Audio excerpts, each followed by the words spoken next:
Hello everyone, welcome to the Raw Report. Pretty special episode this one. It's our first interview with a current player and even better, a current coach. So we have got the great Jack Murphy here in the Lions Den, and he's going to talk about his illustrious footballing career and his coaching journey. For those of you who don't know much about Murph, he's had quite the career to date, and I think we've got these numbers right, and I'm sure he'll correct us if we haven't. 138 senior games for the Lions. Little nod, that sounds good. 36 games of VFL footy. He's played for the Goulburn Valley. He's won the League MVP award. He's won 2 Best and Fairest awards at the Lions, and he's currently the senior co-coach here. So he's pretty much done it all. There's one thing missing off there, which we're going to help him tick off at some point over the next few years. Murph, thanks very much for joining us. Yeah, thanks for having me, Mitch. Excited to get on board. I think the Raw Report is already taken off and excited to be the next guest. Wow, big rap. Very big rap. So we're going to start off a little bit differently with Murph. Normally we talk about Auskick or where you first started off, but Murph has really flipped the script on himself. He was one of the all-stars of the function scene for a very long time, and he's turned himself now into an authoritarian football coach. So Murph, what was your favourite function? Yes, there was some partying times back in the day, but Mr. Seymour's always a hit here at the Seymour Footy Club. I think if I cast my eyes back, I think the 2019 year was one of the more successful ones. There was goldfish that got eaten. That was probably one of the highlights of the Mr. Seymour that year, but every year the footy club, every second year the footy club puts on a massive Mr. Seymour event, and I think that's definitely one of the big ones we look forward to every couple of years. Wonderful. Agreed. That was a fantastic night and one the RSPCA probably shouldn't dig too deeply into. Now, on that alter ego, what do you do during the day? Yeah, the boys would think that I just do football stuff all the time. But no, I work in the podiatry field down at the Kilmore Wellness Centre. Been there for the last 6 to 8 years. So, yeah, got a pretty steady job there. Really good crew that we work for. And then, a little bit of footy on the side, keeping all these boys in check for the upcoming season. Wonderful, Murph, with a great feat. Fantastic. Good intel. Now, let's get into the footy. Your football journey, so you played your under-18s here, but school footy as well, a big part of your life through those junior years. So bit of school footy at Assumption, and then where do we go from there? Yeah, most definitely.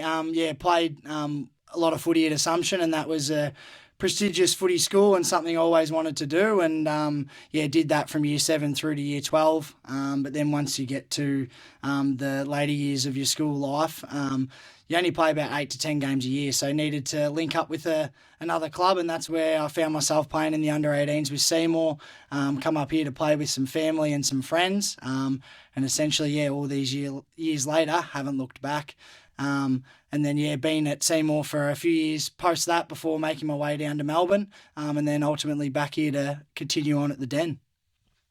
And we'll get into some of that footy down south as well, and you've touched on in 2013, that's when you play your first under-18s game here and make your senior debut in 2015, so straight into it really.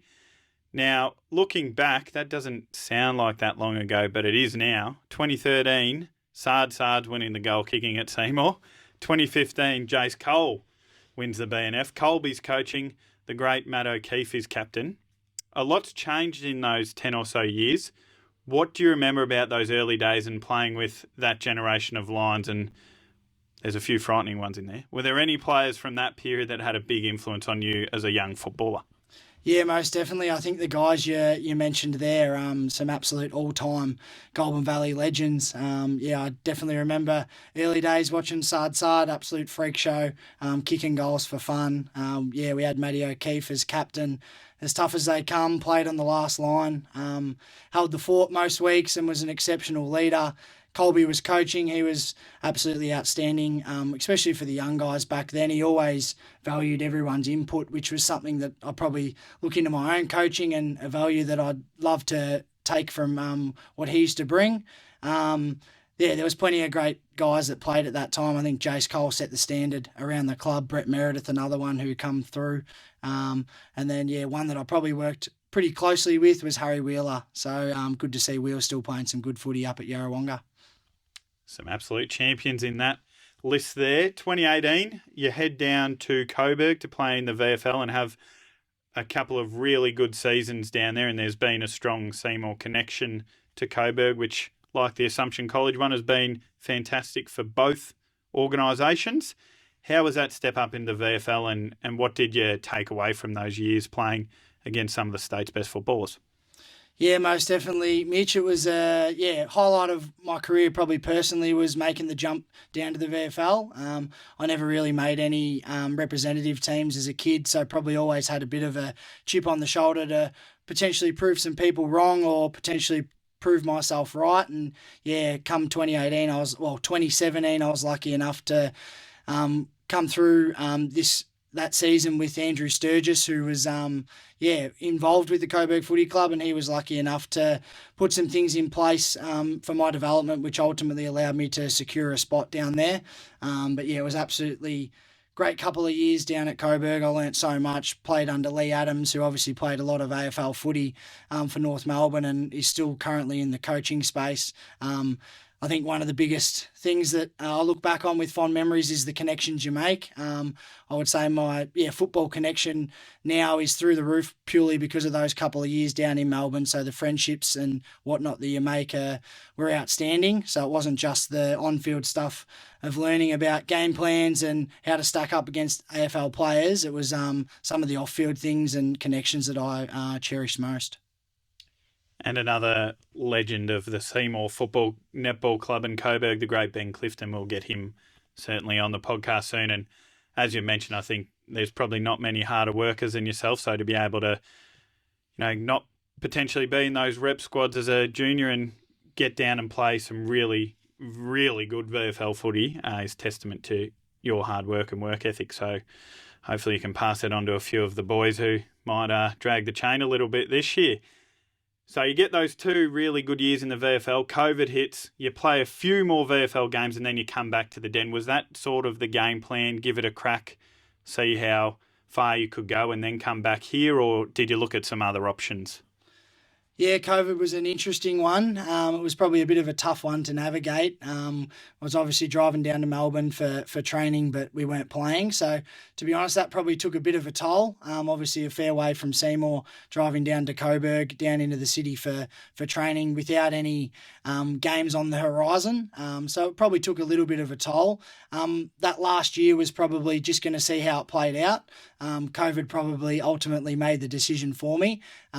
Plus, looking back here, I had so many friends that were probably coming into the prime of their career at Seymour and definitely thought we had something on the horizon, which we essentially got to, and I'm sure we'll touch on in a couple of years in advance. But that probably made my decision. The COVID was a bit of a tough time to get through, but once we got through it and decided to come back to Seymour, it was something that I was all in on, and was happy that I gave myself a chance and played some VFL footy, because when I first went down there, I wasn't sure if I was fighting it out for a contract, fighting it out for a game. To play 36 games is something I'm pretty grateful for. So when I decided to come back, I was happy with the decision. Yep, their loss is our gain. 2023 is the year you're talking about, where we're in a very good spot. Taking it right up to the best of them throughout the season. Echuca pretty strong, and then unfortunately we ended up going out in straight sets. So I imagine that was pretty tough and still something you think about a little bit.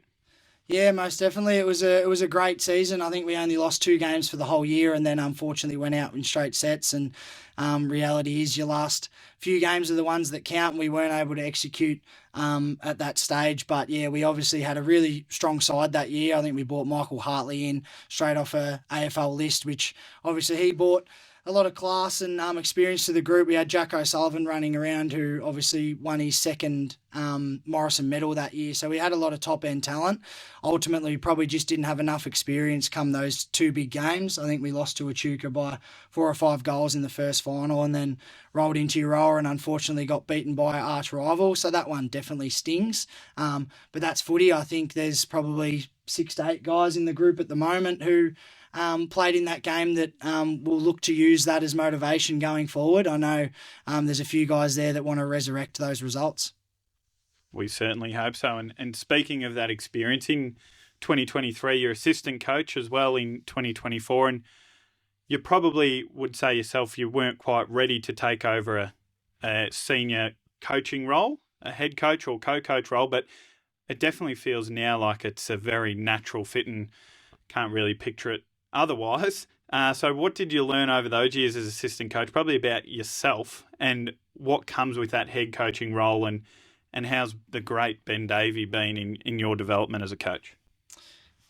Yeah, I think moving into the assistant role was such a great decision. I was probably had discussions with Ben about getting into coaching and what it might look like. I felt like I had some things that I could probably assist him with that I think he needed help with, and more so probably to Ben's credit, he was able to step aside with a few things and give me the ropes, which really gave me a great sense of what it takes. I think a lot of people getting into coaching have a rough idea of what it involves, but until you get into the senior co-coach, especially in, say, a league like the Golden Valley, it's a lot of work. So to see Ben do that and go through that and see how he juggled it gave me a great understanding of what it might look like in the future.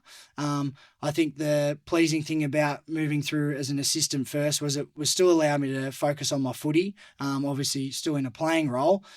So I was able to sort of, probably develop a little bit more and mature on-field and off-field at the same stage, whereas if you take that co-coach gig straight away, I probably might have been a year or two early, and you might say that your footy might suffer.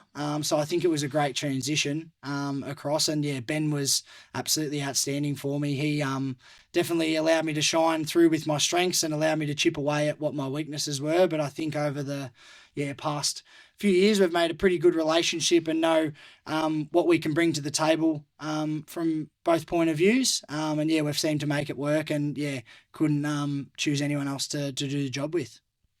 Yes, two very hard-working individuals, that's for sure, Murph and Ben, and a great combination. And you spoke about coaching and potentially that impacting the way in which you play or your output on the field, and that certainly didn't seem to be the case last year. So according to Premier data, which we've got now and means no one can go hiding and claim they did things they didn't, it's all on film and it's all recorded. You averaged 34 touches a game, 144 ranking points and more than a goal a game last season, elite in every category other than contested marks, which they're few and far between, I reckon.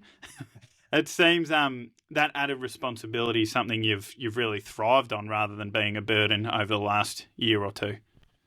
Yeah, well, I think coaching, definitely puts a lot more pressure on. I suppose your job's on the line, so you do have a bit of an added interest to perform and be consistent, and that's something that I've tried to pride myself on as a player, is always being consistent. I think my preparation and the way I like to be is relatively steady week to week, which then allows me to be as consistent as I can on game day. But I think sometimes maybe having an extra role or job to do, pressure, it brings out the best of you. So it's something that I've been able to manage relatively well. It's definitely something that you juggle with. It doesn't just happen overnight. You definitely got to continue to work on it. But I suppose if I'm the leader of the team and the coach, means I've got to perform. You've got young guys looking up to you. I think it's pressure's a privilege, so I've got to make the most of that. And it's something that I definitely pride myself on. And if I can continue to perform on field, I definitely think it makes the coaching side of things a little bit easier, because you're backing it up with some good work. So it's definitely something I juggle with, and will continue to work on for sure. Yeah, and then even in the off season, there's no real respite because Ben and yourself are heavily involved in the recruiting side of things. Heavily involved definitely undersells that. And you've been instrumental in some of these new recruits this year. Zave Damazi, not really a new recruit. He's coming back home, we'll claim. Jaron Murphy, Tom Stapleton as well. So there is a real buzz around the club this year, and we've got some of those VFL boys back full-time. So what does success look like in 2026 on the field for the Lions? Yeah, most definitely. Obviously, yeah, success is premierships. That's what all 12 clubs in the Goulburn Valley will be searching for, and ultimately there's only one team that can get there. So we'll be putting our hand up a part of that 12 to chase the ultimate success, and we don't want to shy away from that. Obviously, nothing's guaranteed, especially in such a strong league like the Goulburn Valley, but we'll be doing our best to put ourselves in finals contention to then give ourselves a shot. But yeah, you mentioned a few of those names there. Yeah, very exciting to add in a couple of recruits. Ben and I sat down at the end of the year and labelled some things that we need to add to the list to make ourselves a lot stronger, and glaringly obvious hole was the ruckman. We've had Seamus Fury battle away for 2 or 3 years, undersized. He gives his heart to the club and to the team, but ultimately there's a few big boys running around in the ruck position in the Goulburn Valley. So to get Tommy Stapleton in is outstanding to fill that void. He's currently training with Carlton VFL, so can't wait to welcome him back in the next couple of weeks. And then yeah, Xavier and Jaron, probably a bit more of a personal one. We grew up together, played our junior footy together, so to sort of rekindle that friendship on field, I suppose, is something that I'm really excited for. Xavier's a proven winner, won premierships wherever he's been. He's been captain at every club he's played for, played VFL footy, so we're adding in some real experience there. And then Jaron, bit of a highlight reel, similar to Riley Mason, real tall, can run, play any position. So he's another one that's going to add some flair to our side, and something else we thought we really needed to go after and get for 2026. So those guys are going to make us a lot better. And I suppose some that might forget is we're welcoming in Huey Jones back from a knee injury. So he'll slot in at halfback. He's obviously a gun and unfortunately missed last year with a knee. And the other one is Riley Old, who won a league medal with the Kyabram District Footy League. Similar to Huey, he missed last year with a knee injury. So to welcome him in, it's nearly like we've got 5 new recruits walking in the door, which leaves it very exciting for 2026. And Riley's definitely taken his time to settle in nicely off field in that layoff season. He's been a great addition off the field as well. And as you say, now we're in the wonderful predicament of trying to squeeze 35 people into 22 round one, which is a horrible problem for you, but it's a good problem to have for the club and shows the depth across the board, which is fantastic. And some of those young fellas you've been able to pump games into over the past couple of years, particularly we've missed finals of late, and they've really put their best foot forward. Are there any of those young fellas you're really excited about seeing what they can do with those senior games under the belt and looking forward to 2026? Yeah, 2 boys that come to mind were 2 boys we got to the club last year, Lockie and Darcy Giles, set of brothers coming from Lansfield. They had absolutely outstanding seasons last year. I think when you get a couple of boys coming from a minor league, you never quite know how they're going to develop and perform in a major league like the Goulburn Valley. And those 2 definitely excelled and were two of the magnets that were first picked most weeks, to be honest. So I'm really excited to see how those 2 go. Another year in the system, a full pre-season, understand the league, understand the opposition, understand what it takes. I think those 2 can definitely take their game to another level and add on what they did in their debut season for us. And the other one would be, Benny McCarthy. He's lighting up the track at the moment. Very young, very light, very small, but makes up for that in footy IQ. And he just moves around the ground so smoothly and calmly and makes so many great decisions. So he's one for our Lions fans, I think, over the next 2, 3, 4 years. He's someone that will be playing some real regular senior footy, and if not, push for VFL footy when the time comes. Yes, a sizzling debut last year for Benny McCarthy and played some great footy at the back end. Now, how about you personally? You're as passionate as they come, and we're surrounded here by documents and magnets and things I can make no sense of, and know your footy inside and out, which is fantastic for our club. Where do you see yourself 5, 10 years down the track? Are you going to flog the body for as long as you can playing footy and transition into coaching off field? What's your sort of future aspirations in the footballing world? Yeah, haven't looked too far ahead, to be honest. I think we've probably come into a sweet spot where all your time and energy is spent in the current job, and that's how I want it to be. I think the players in the current group deserve to have coaches or co-coaches in our instance that are putting everything they've got into what is now. So I haven't thought too far ahead in terms of playing. Definitely want to play for as long as I can while I can still provide an impact. Definitely won't be one of those guys that hangs on for too long. I'll make that decision early when it comes, but for the time being, feel like I've still got plenty to give in an on-field capacity. So definitely have ambitions to chase premiership and continue on in that sense. And then I'm also realistic with the coaching role. Most coaching roles are 4 or 5 years and then they get turned over. So, but coming into the second year, you never know how long that might last. I am realistic with that. But while the club's happy, everyone here's happy and I'm happy, definitely want to continue and put everything I've got into it. We're certainly all happy, so we'll keep you around as long as we can. Now, a bit of left field basketball. You've got the famous basketball background, a la Scotty Pendlebury. The Blasters pretty much win the competition round here every year. It's a bit too easy. Does the basketball background help you weave in and out of traffic? You always got plenty of space on a Saturday. Yeah, definitely wouldn't compare myself to Scotty Pendlebury. He makes it look a lot easier than what it is. But yeah, I would agree with all the chit-chat about basketball background. It definitely does help anyone who plays both sports. I think time and space and congestion is the obvious one that most people would put down for those that play basketball. The other one I think is just calm under pressure. That's probably the one that I see the most across, whether it's the Golden Valley or across the AFL. The boys that have played basketball, especially those who have played at a high level, seem to be able to make real calm decisions amongst the heat of battle. And I think Scotty Pendlebury's got to be the pin-up boy for that, and someone that's led from example in that front. So yeah, definitely a connection. But yeah, definitely a shout out to the Seymour Blasters. The boys got the job done and won the championship, I should say, this year. So yeah, we'll give a quick shout out to them lads. Yep, and a good shout out to the Satoris, wonderful sponsors of the club, and they just dominate every season and have done for a long time. And to finish off before we get into your name and shame section, what's the best thing about the Lions? You drive past clubs to and from work, to and from Melbourne when you were down at Coburg. Why come back here? What keeps you coming back? Yeah, well, I think most footy clubs have club rooms, have a footy oval, have facilities. It's, I think, what comes within them, and that's the people. I think we're got a great crew full of so many good relationships, so many good people that make this place tick, and it's definitely easy to come back and be a part of that, part of this program when you've got so many people that are all invested just as much as each other. So definitely what comes within the club is what makes me come back.